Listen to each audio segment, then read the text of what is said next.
Hi, y'all. Hi, everybody. Hi, hi, hi. Welcome. It's not nearly as sunny where I am today. Um, You don't have your big hat I had on. to say, it's been raining. Like there's a giant puddle in my backyard. It's been raining for so long. Uh, it turned summer here in Northern California. It's just now it's summer. It's super hot and all the windows are open. I had the heater on 2 days ago. I know the Indiana's got the ups and downs, but it is pretty. All the trees are in bloom, so take it. Carrie is in a car and not able to join us for like 20 minutes or so. Um, so I'm going to kind of host us. But Ryan was going to kind of ground us before we get started. Beautiful. Thank you, Megan. Welcome. Thank you. We'll do a guided meditation. Everybody wants to close their eyes and put your hand on your chest. Let's take a few deep breaths to connect to our hearts. Hearts connecting to Mama Gaia, her heart. Inhale, exhale. Inhale,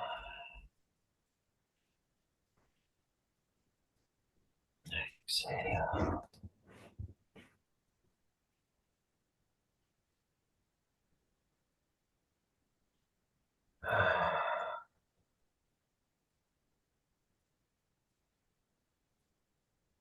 What is this time man has created of days and months and hours, all dated in this linear time, contracted to be born and to die?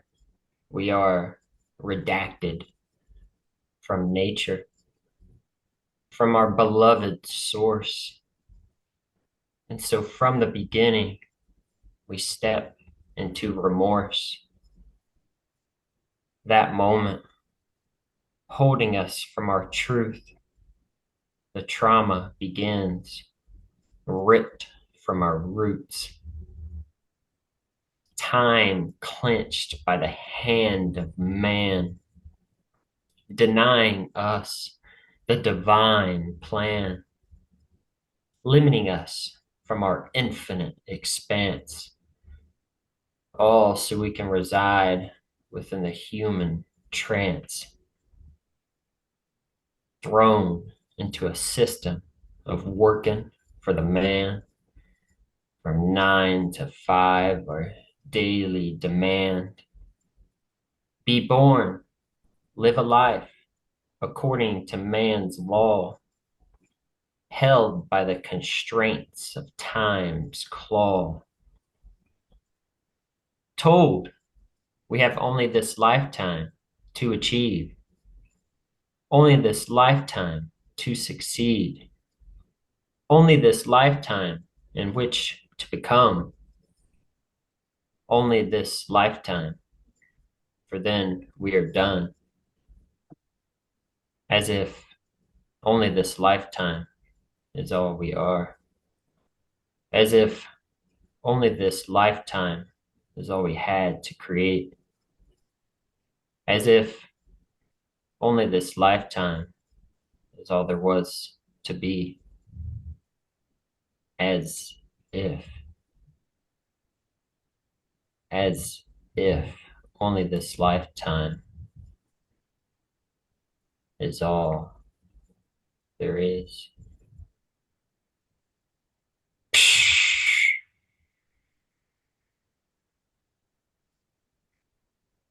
As we release the noose of this time constraint and reconnect to our place,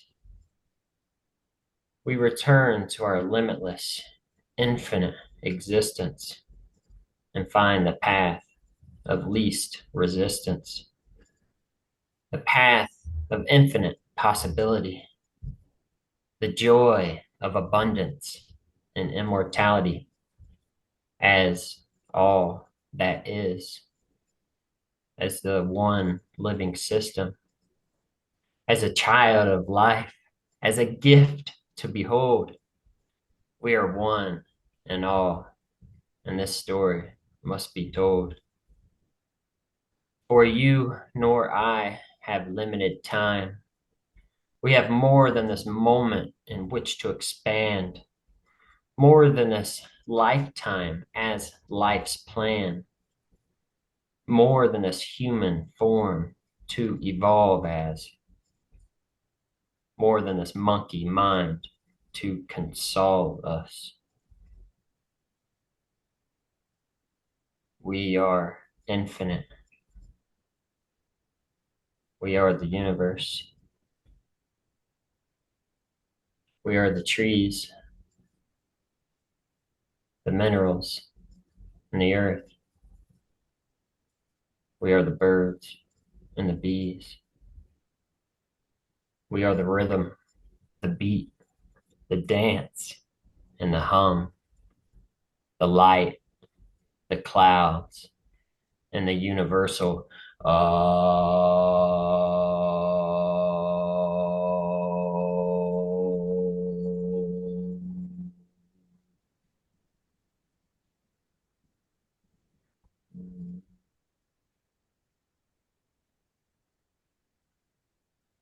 be gone, time, given only by man. Be gone, time, contraction, and remorse. I open to the time delivered by source.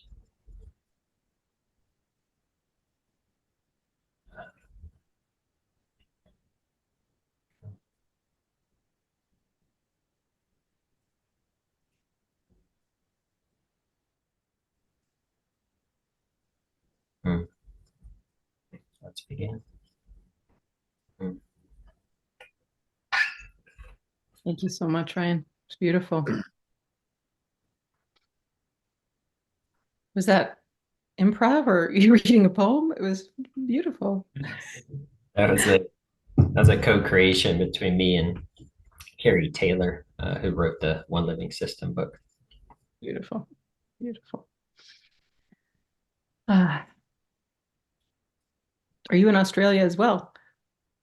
No, right now I'm up in Minnesota, but I'm flying to Virginia for our second event down there, amplifying Indigenous women's perspectives. So I'll be doing some of those pieces to help hold space for two local Indigenous women, and then Dr. Lila June is flying in, which we're super pumped because she's like a number one Indigenous rights leader in the globe.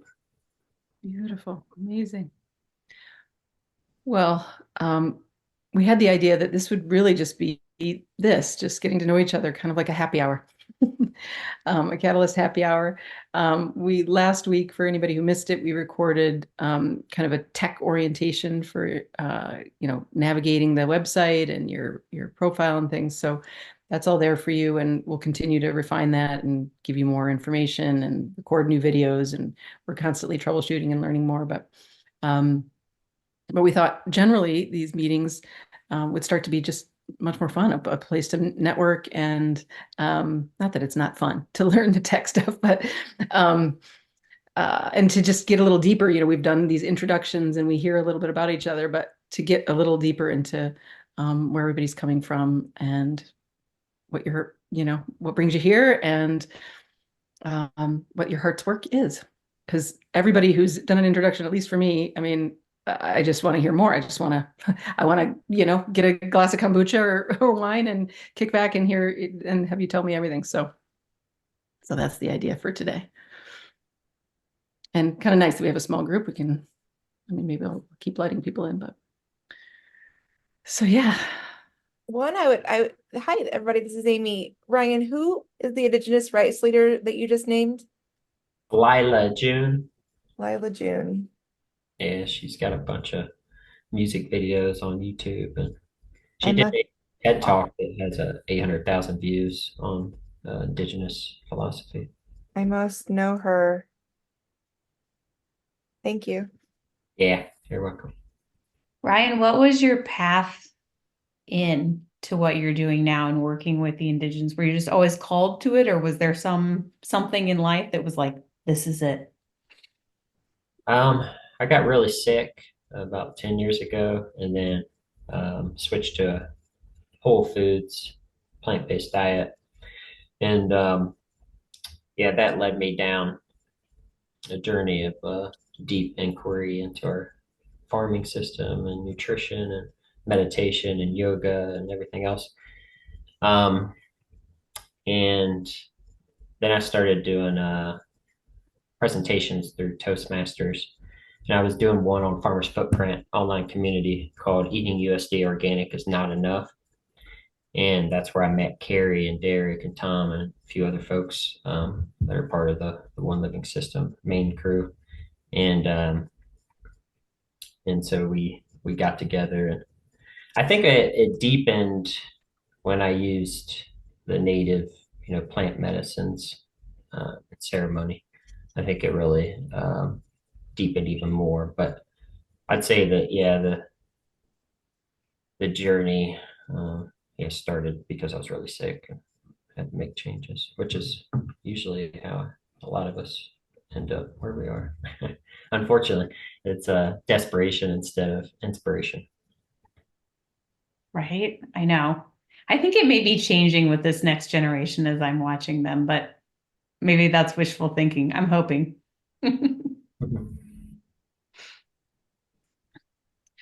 So in your regenerative piece, and people, or feel free to pipe in. I just always have a million questions. What do you think of the avian flu? My daughter who watches all this stuff is like, you shouldn't buy eggs anymore, Mom. I'm just like, what? I eat a lot of good eggs. Yeah.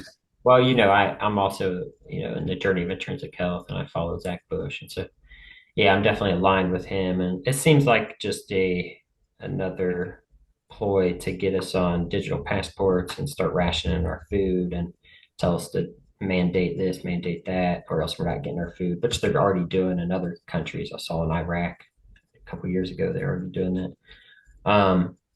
And so that's what it seems like to me. But yeah, I'm not too worried about it. Just buy from a local regenerative farm. It's my best thing. That's always the best way, right?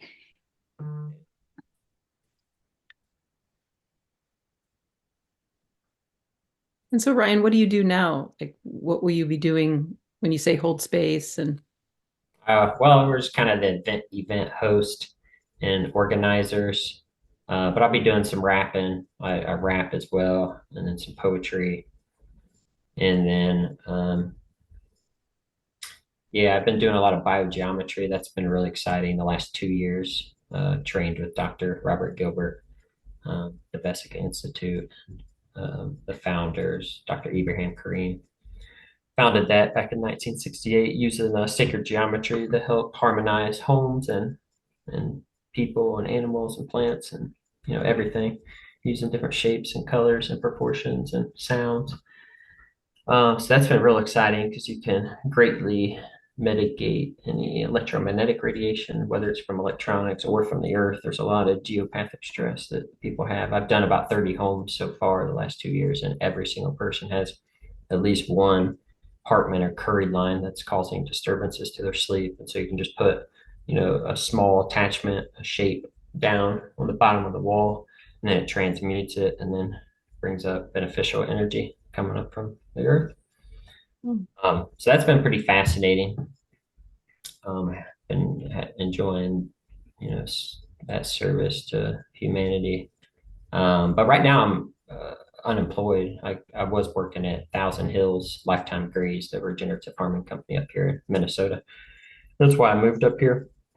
But they're a very big company that's doing great things externally. But I got in there and it was very toxic, and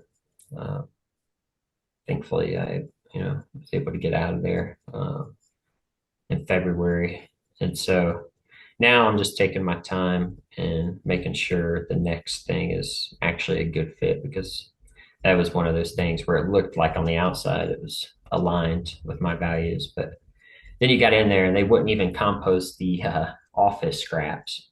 You know, they're in over 1,000 co-ops. They've regenerated like billions of acres of land over the last 20 years, over like 50 regenerative farms. The biggest like regenerative farming cooperative, it's not technically a cooperative, but basically a cooperative nation, and they would not compost their food in the office. It just blew my mind. So there's a real disconnect there, and that's the big um, thing that I see over and over in myself and in others is, it's very difficult to have a full spectrum uh, conscious living where you're doing everything right. But if you have people that are holding you accountable and you have some sort of foundation or philosophy to live by, then it makes it a little bit easier. And so that's what I've had with our nonprofit team last 2.5 years. We've been meeting over 2 hours every Thursday. So later tonight we'll be meeting again. And so that's been really beautiful to keep me aligned. But I'm constantly going outside the lines and then come back. But yeah. It is hard. Now, Shane, you're aware of one of these, aren't you? Am I remembering? Nice. Yeah. Oh, you're on mute. Yes. I've also done all the advanced biogeometry training. I love it. It's amazing. I integrate it with my coaching work. So working with people's personal energy field, and depending on what we're doing with our coaching work and what we're focusing on, I think, well, many things I love about biogeometry, but the multi-dimensional reality of it, that it makes so many more dimensions available to us through the qualitative information of shapes, colors, sounds. And so we can be struggling or experiencing blockages in very specific dimensions. And through biogeometry, we can have direct access to that and change the resonance field of that dimension very specifically. So it's super supportive to the coaching work that I do. And then I just take photos of the configuration we use, like we use various grids and rulers and dials and tunable instruments. And probably most of you are aware of this. I might be preaching to the choir, but it's just a way of tuning in, right? Very specifically to the dimensions that we don't have necessarily full access to, or that we experience blockages around. So it's been really supportive in helping people making the choices and the changes that they're working through with the coaching. Do you integrate ley lines? Yes, I do not. I'm more interested in working with people than the environments. I mean, it's all completely relevant, but I love working with people's personal energy fields. And yeah, that's where my real passion is with biogeometry. And I will do the environmental work and the, what is it called? The more advanced trainings where you're learning to become certified in the environmental rebalancing. I'm still super interested in that. And that's where I would like to integrate into larger groups of people and communities where maybe a team of biogeometry practitioners would go into these regenerative communities and rebalance the entire environment and individual energy fields within that environment. So that's what I aspire to and hope to once I'm fully certified, that I could actually integrate this into community development work and integrate it into the agriculture and the architecture. And for people that aren't familiar with biogeometry, it basically like harmonizes the subtle energies, right? And Shane, do you remember what they did in Switzerland? Yeah. Yeah, with balancing the EMF pollutions of all the electromagnetic smog of these cities in Switzerland. Ibrahim Karim with his team went in there and using shapes like so people that aren't familiar, this is like a space harmonizer. And there's very specific shapes to the instruments that elicit a particular and specific response in the energetic architecture. So there's another one called the Hemberg emitter, which looks similar to this, but very different at the same time. And Dr. Karim would install these Hemberg emitters to direct energy towards the cell towers, and it would neutralize the harmful EMF currents. And the changes were pretty radical to people's mental and emotional well-being, to the environment, to the animals and livestock that were dying as a result of this, and all of that just sort of stopped. So it's really profound in how quickly it can create change. And this same things, these can be used for our personal energy field as well as the environment. I mean, they're not separate. We have to think of this as, like Ryan says, as one living system. And there's just a way in. We can use the human energy system, the environmental energy system, the grid lines as our way in, but it affects the entire system, whatever way we choose to access it. Can you work with people at distance? Do you feel like biogeometry, either one of you, best done in person? For me, I do all remote work. And I've had some really sort of like gobsmacking results where when I was first starting to integrate this with my coaching work, I was like, yeah, is this going to work? Doubt definitely crept in. So I'm glad that the energy science can transcend my doubt and disbelief. Because yeah, I was getting remarkable changes with people's bodies, people healing from surgery and disease and illness that were turning around so quick.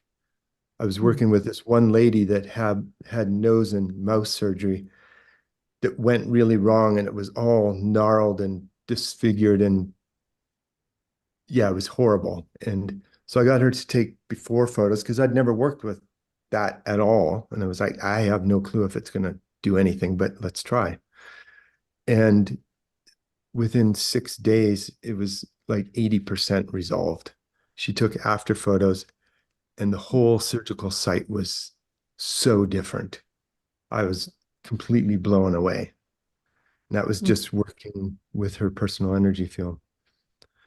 So yeah, it's remarkable. It's certainly got my attention. Yeah. And what do you do exactly? Like what are remotely? So like walk us through it, if you would. Um, Did you want to add something, Ryan? Go ahead. Oh, yeah, I was gonna say I do majority of mine remote when it's the personal energy balancing, but you got to be in person for the environmental. But I've also had pretty remarkable results and done it for, my grandma who's like 80 some years old, and she started feeling better. My dad, who was really sick during the pandemic, and he's doing the best he's ever done now. And yeah, I'm just like infinitely grateful for this coming into my life, and I just tell everybody about it. And most people think it's crazy, but yeah, there's so much proof. Now it's just it's mind blowing, but it's pretty simple. So we have a pendulum, but it's not like mental dowsing. So it's a totally different modality than mental dowsing, and that's where people get a little mixed up. And so it's vibrational radiesthesia, which back in the 1930s, there was Dave Balazal and Beauchamp, these two scientists that were the head of vibrational radiesthesia, and they died. And when they died, all that science got pushed to the side, and everybody kept doing mental dowsing and just forgot about vibrational radiesthesia. And then Dr. Cream was handed all of this research, and he started building on top of that. And his huge discovery was the centering energy, which the French discovered the universal color spectrum, all these, colors and energies on the outside of the energy key, like ultraviolet and indigo and all these colors.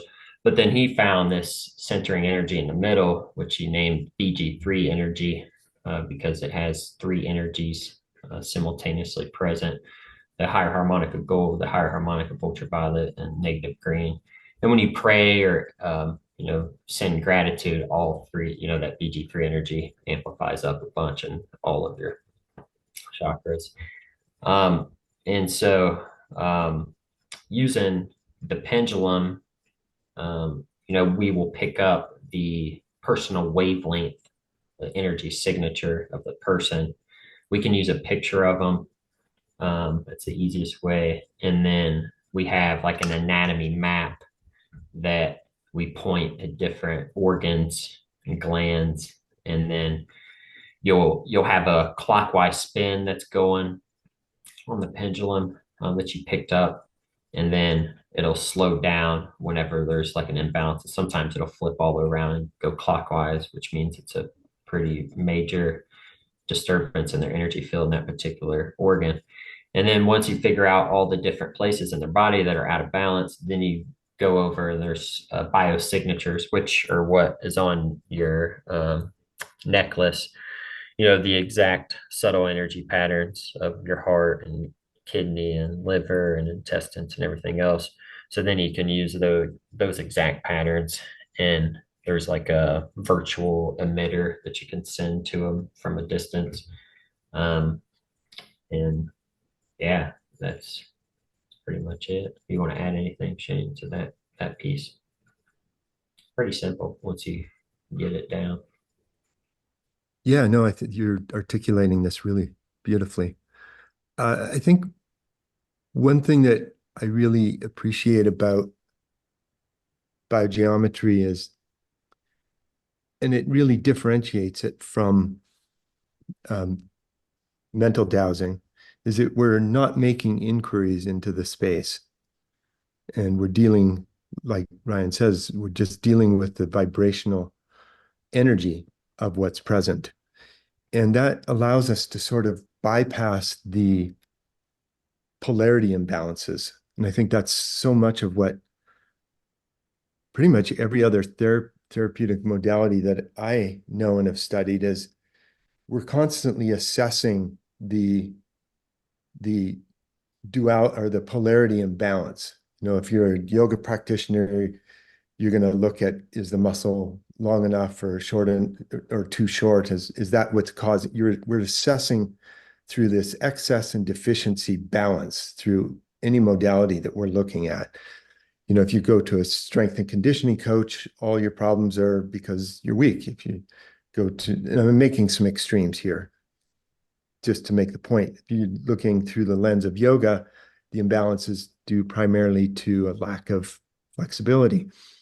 So we're constantly, through our personal skill and assessment and knowledge, applying either this diagnostic of excess or deficiency, and we're trying to correct the balance all the time. And it'd sort of be like, you look at it as a fulcrum scale, we're trying to tip the scales in the direction of balance, right? What biogeometry does is sort of dismisses the polarity imbalances and looks at the centering quality, because that's true source, and it bypasses our personal preferences and biases around what is right balance, and instead just reconnects us back to the centering quality where there is no imbalance.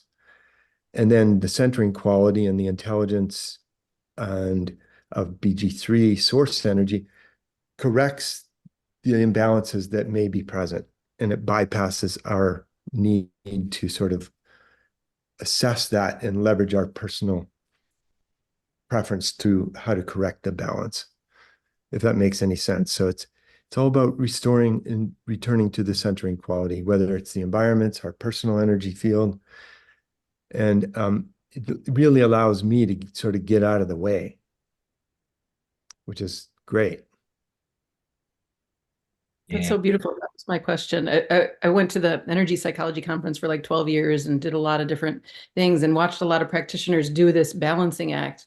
And my question was like, and it wasn't the energetic infusion wasn't from pure source. It was, there was some bias, there was some idea that this was the right modality. There was just a million modalities. And it would reset, because it wasn't centered. It wasn't from source or from pure awareness is my word for it. So I was like, how does this work? And how, and does it fall back or whatever? But I can see, yeah, if it's coming, it's what initiates the movement and what you're tuning them into, that if it's pure source, it just calibrates everything. Yeah. Yeah. Yeah.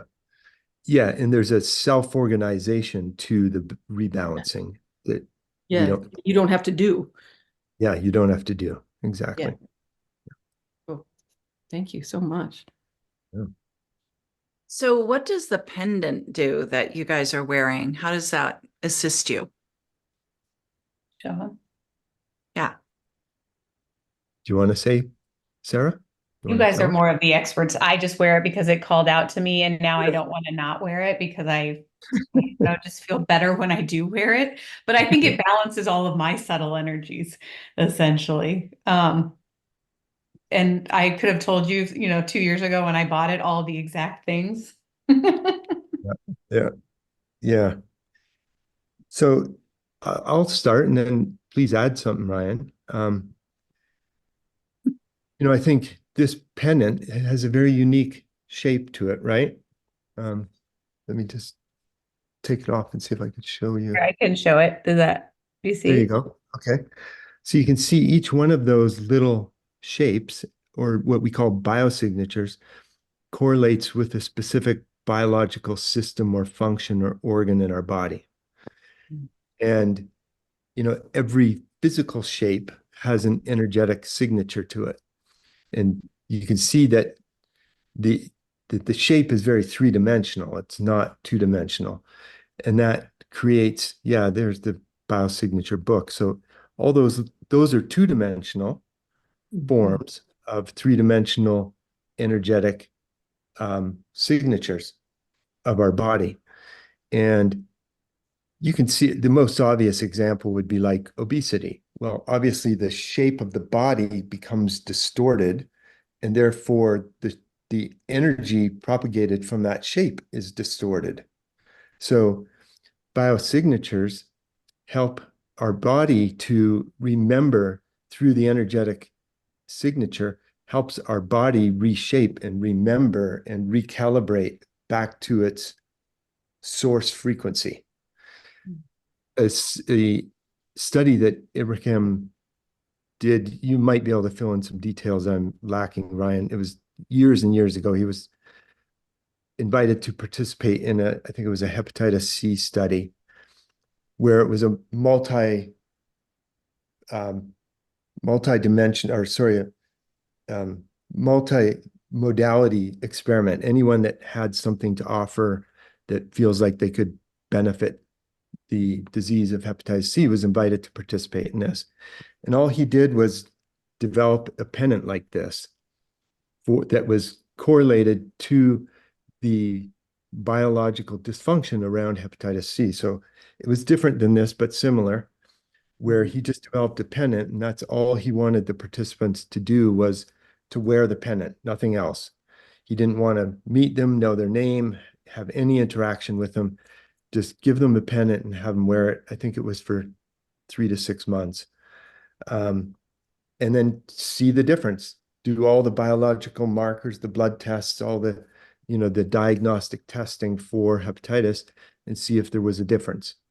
And by far, his wearing of the pennant was the best results of any modality that participated in the study. It was resounding results. I forget the numbers. If you can, it was something like 80% were, didn't show any markers of hepatitis C anymore.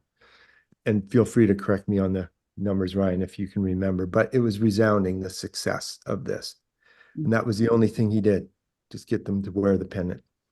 You were Because- very 90%. I just put the link in the chat if you want to Okay, forward. 90%. Good. Yeah. Incredible. Yeah. Yeah. So it's, in the presence of these shapes or these shapes or this shape, this is a biogeometry cube or biogeometry clearing plate. And you can see very specific shapes of the plate itself and then the three-dimensional etchings on the plate. These all emanate very specific energetic waves into the space. And they have profound effects, profound on the energy of the space, rebalancing the energy of the space, rebalancing the energy of our bodies, of our mind. And it's multidimensional. They work with the dimensions of the physical, the vital, the emotional, mental, and then multi-spiritual levels. And through, well, because I've got all this on my desk, I can show you through things like this. This is a really powerful tool. It's called the Human Archetype Ruler. That allows us to access the BG3 quality points, which it's normally worked like this, but that allows us to access really any dimension of the personal energy field using various pendulums and dials to recalibrate or recenter us back to the centering quality. And then that's what I would take a picture of and send it to the clients and then have them print it out, hang it up. And that energy, just seeing the shape of that ruler with the specific dials, their witness on it, continues to create energy waves as long as that shape is in their presence, in their field. So it's really cool. It's very simple the way it works, but really profound in the effects. It's kind of fun too because there's a mandala book that has Yeah. all these. So I actually like bought the book and then just copied them out of there. So I give Yeah. them to like my niece and nephew, and sometimes when I'm on a phone call, I'll sit and color them or stick them around. Great Uh, gift. Yeah. I know it's a fun. And then there's this shape Yeah. that's it's like a I can't really see it. Can you kind of see it now? Um, that protects more against EMFs or harmonizes the EMF frequencies.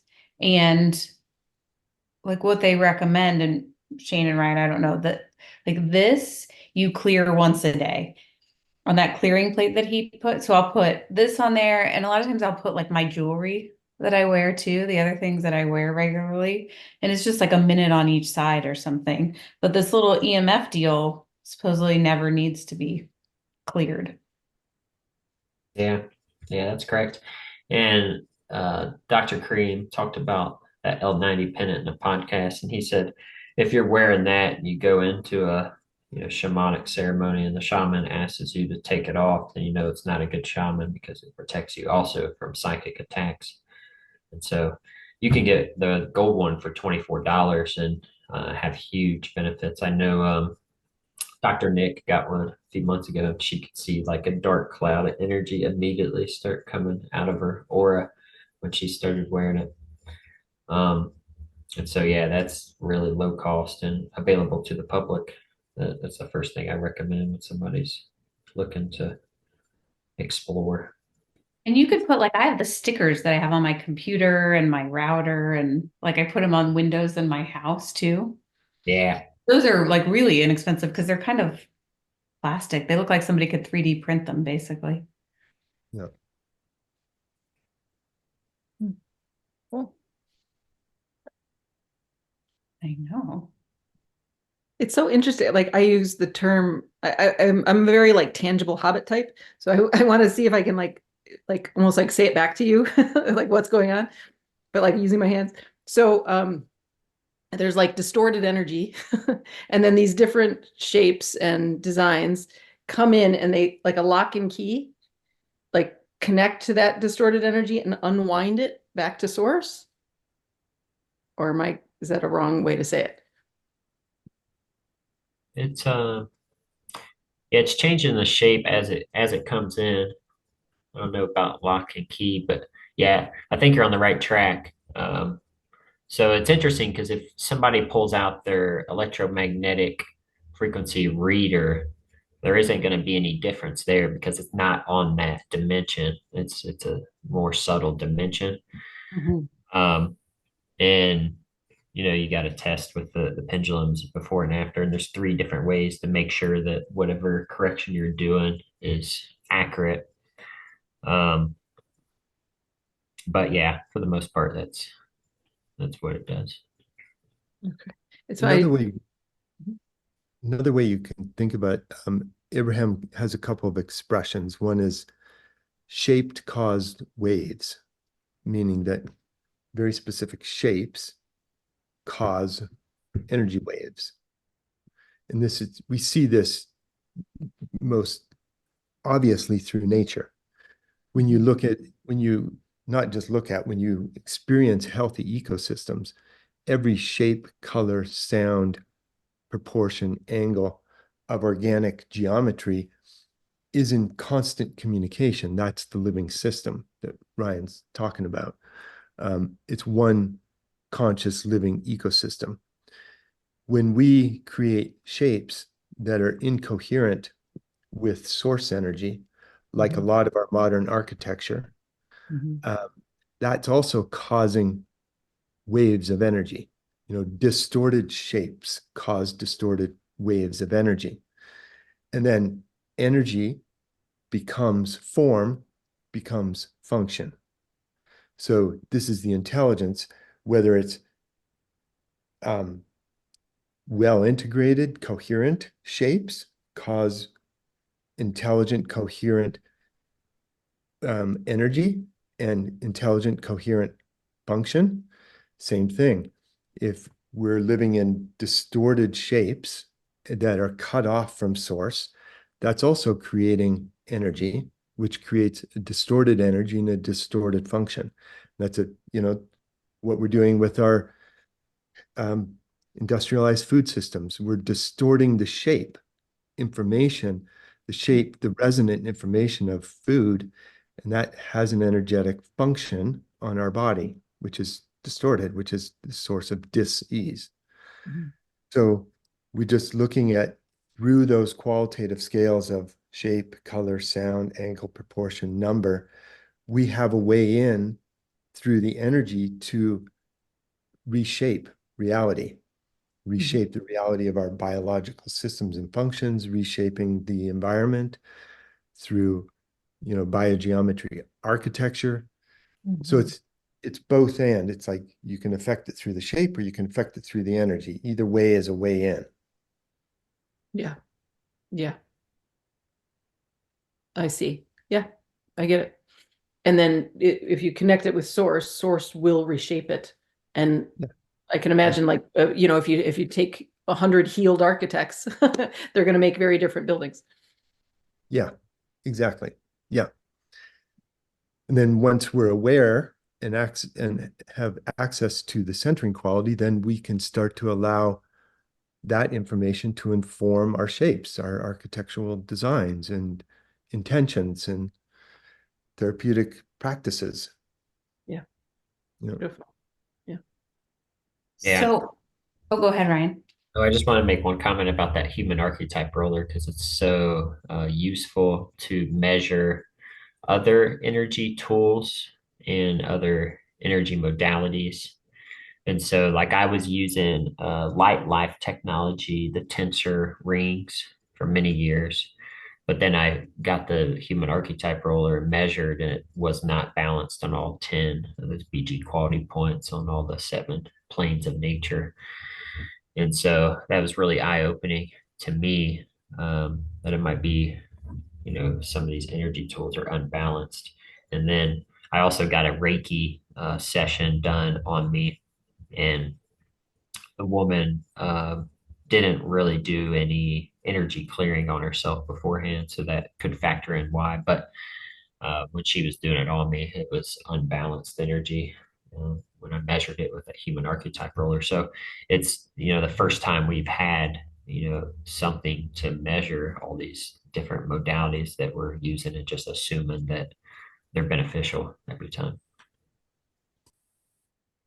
So I'm so curious, and I would love your guys' thoughts as we bring the human array into existence, right? And the goal is to come from that center point energy. Are there ways that you see that we should be using these concepts or the shapes or the anything around biogeometry that helps not have the pendulum swing and come straight out?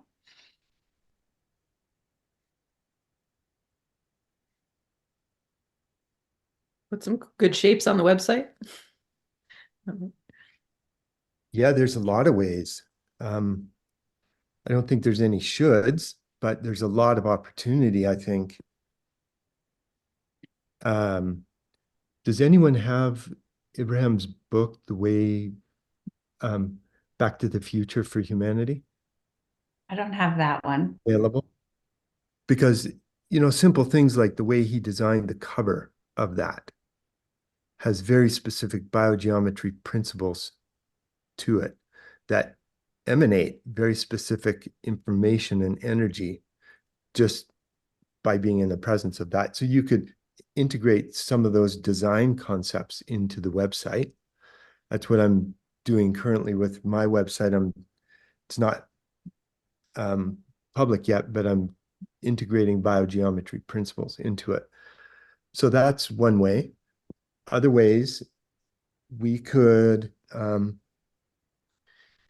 these meetings, anyone that wanted to participate and submit a witness, we could create a witness is just, like Ryan says, just a piece of paper that we have someone with a picture of the person and they sign it, rub it on their skin, and that becomes a vibrational witness or imprint, energetic imprint of that person.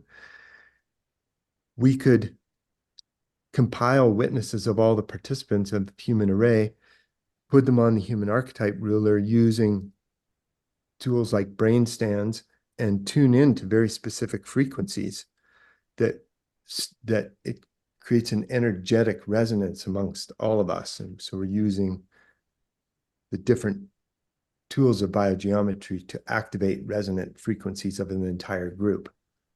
I've been working with one of my friends who I'm going to refer to the human array. She leads a lot of ayahuasca ceremonies, but what we've been doing is working with the shape information of the plant, all the participants, and the environment, and we're balancing them all to the centering quality so that we're creating a resonant field of information between the plant, the environment, and all the participants.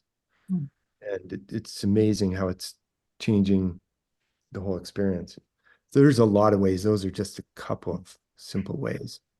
Okay, I want to jump up and down and cry all at the same time. I'm watching Carrie, she's shivering, so I know it hit her too. Okay, let me ask you that. I have a million questions, but I will just ask this one. Could you use it to match healers to seekers, catalysts to seekers? I feel like I'm doing a lot of talking. Ryan, jump in. No, go ahead. I was a little confused by the question, so I'm curious what your answer is. Yeah. So you don't want to. Now, Abraham has made that clear that you don't want to use it as a matchmaking kind of tool. But there's another tool that we have access to called the modified Turin ruler, where you can measure the resonance between certain places, environments, people, objects, and you start to see how much resonance there is between. It's a relational resonance tool, is the way I would frame it. And if you have anything to add to this, Ryan, please jump in. So you could use something like that. Like you could use someone's witness. I don't have the ruler in front of me, but you could use someone's witness. Like I've used it because I do a lot of professional nature photography. And so Which, by the way, is amazing. Everybody needs to go look at it. I've been trying to figure out how to post something in the chat and it won't send. Someone requested something that won't send. So I don't know where I can share my information, but I don't want to sidetrack.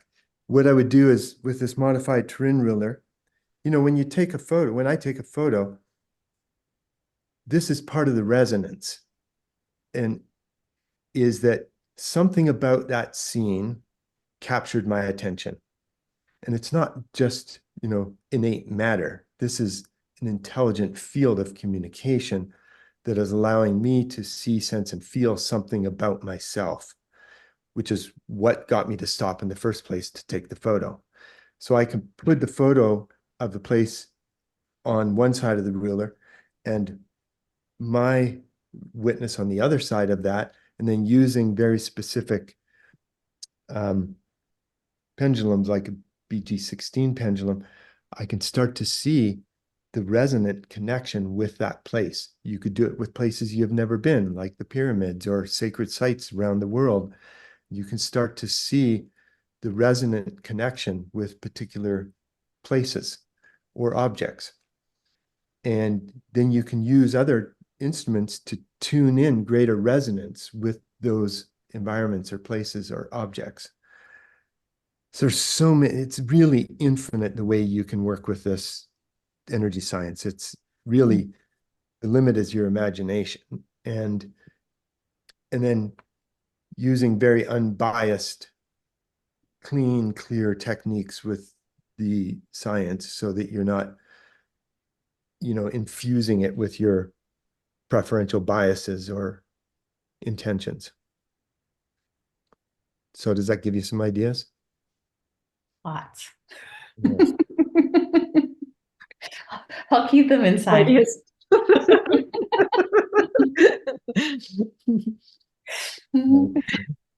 Oh, good, more ideas. I know, right? Teresa, you've been quiet. You soaking it all in? Me?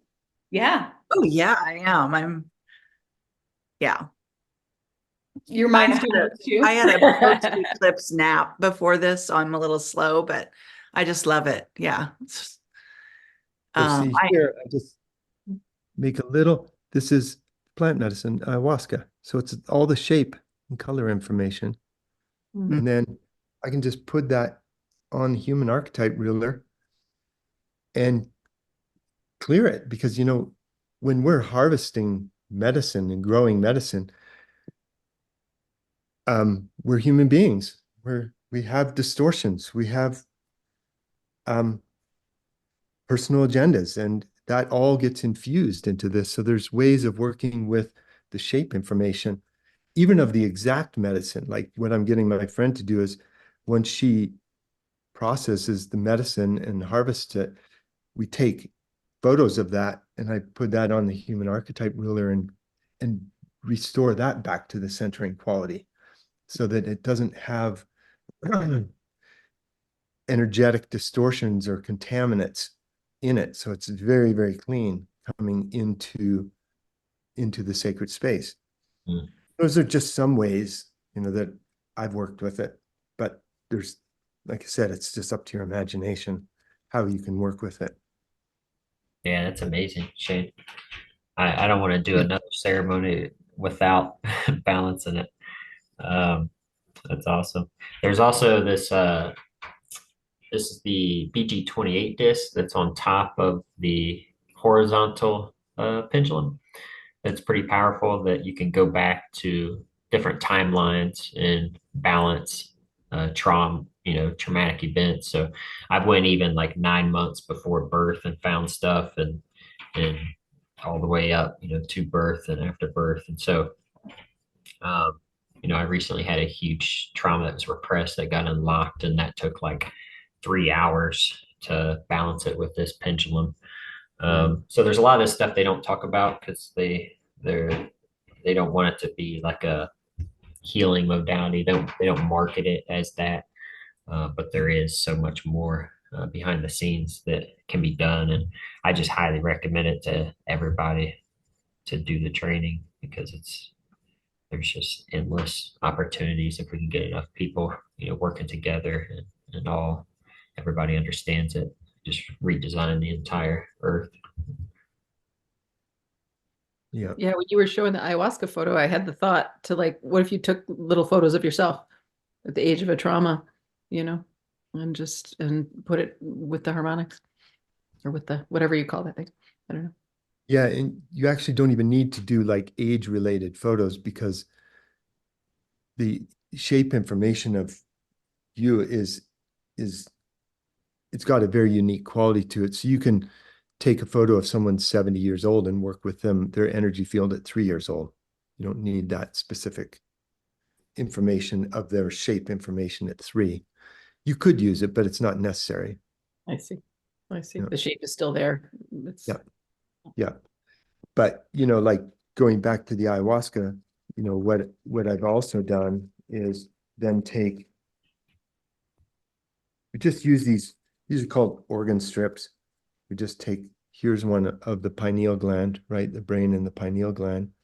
And I could put both the medicine and the picture of the pineal gland, and using brain scans with a specific person's witness, you can connect the medicine directly to the pineal gland at a very specific frequency. It can be so dialed in to be so specific. Hmm. So yeah, it gives you, what I like is it's going to support any modality that you're doing, body work, yoga, counseling, it doesn't matter. It's going to be supportive and to any modality. Mhm.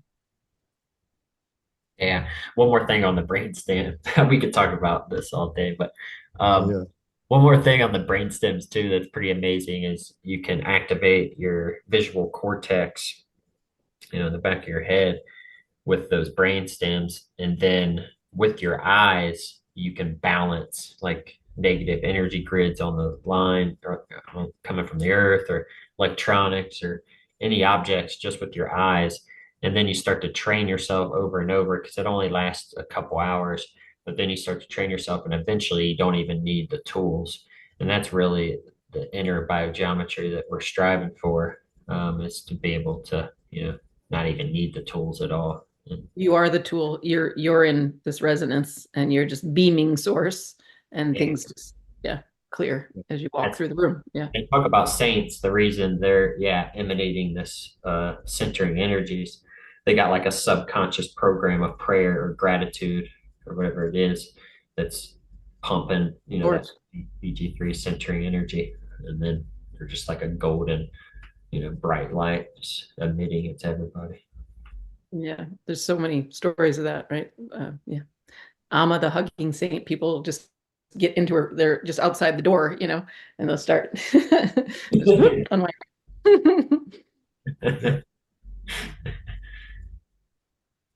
Yeah. So until we can fully embody the rainbow body, then these tools are pretty useful. Yeah. Well, I would love it if you guys were up for it, if we could have some sort of follow-up ways to use it, like within the human array and what might make a lot of sense to begin with and then go from there. But I mean, I think we need to incorporate all of these different pieces that everybody's doing in a way that they weave together. And it would be so cool to kind of put this stamp. It almost is like a stamp on what we're doing. And maybe we need to clear the human array every so often too on the ruler. I don't know if that's possible, but there are lots of people's energy in it, which is amazing. And I'm sure also confuses it. Yeah, I'd be open to doing something like that. You guys want to organize a separate meeting to talk about that? Great. Yeah. Open. Yeah. Yeah. Yeah. Yeah, that sounds great. Thanks, guys. Mm. All right. Amazing. Teresa, that face says it all, and that's exactly how I feel. Well, I have so many questions bubbling up now. Yeah. We're out of time, right? For Well, we today. can chat on the website. We're in our little Catalyst chat corner. Yeah, You know, certainly. Certainly. And we can always create a human design area, or not human design, that's what I was thinking. I just created that one, but a biogeometry Space. space too, if people want to like go deep or bring people in or have conversations about it or whatever. Yeah. That sounds like at least a good first step for sure. So that I can say more than I like to wear this pendant because it makes me feel good. But I did read the whole book. These are the things they like this is really important. And I've moved on from all the exact things. So thank goodness you guys can explain it back to me. They integrated, which means that you don't have to have it top of mind anymore. It's just in there. Thank you. Thank you for making it not forgetting. It's integrated. Yeah.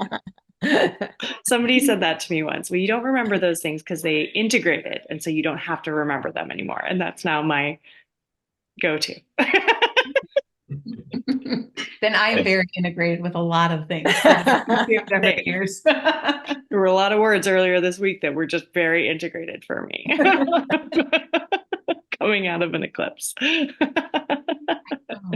Did you guys, was anybody, I know Carrie was in the like direct path. No, I chose not to go outside. And yeah, I read about the natives and the indigenous people. A lot of cultures, they fast from food and fast from electronics. So that's what I did.